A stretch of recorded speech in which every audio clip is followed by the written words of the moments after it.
Новинарите го избраа најдоброто од истокот. Годинава изборот се вршеше во 11 категории. Посебната награда за безбедноста во работата годинава е доделена на рудници Саса од Македонска каменица. Во категоријата економија, признанието ќе оди во рацете на компанијата Тондах од Виница. За животна средина, кај Екопак Хит од Кочани. Во областта на спортот, признанието ќе му биде врачено на македонскиот фудбалски репрезентативец Бобан Николов. Од здравството на доктор Гоце Стоименовски, вработен во итната медицинска помош од Делчево, инаку активист во НВО секторот, а од образованието на Кирил Барбареев од Штип.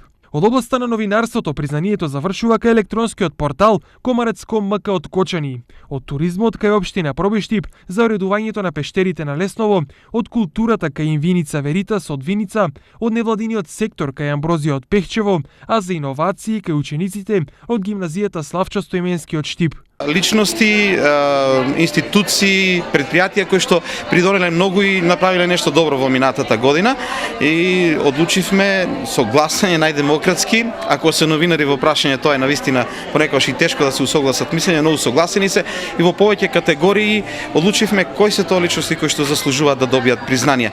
Признанијата официјално ќе бидат доделени на почетокот на следната година.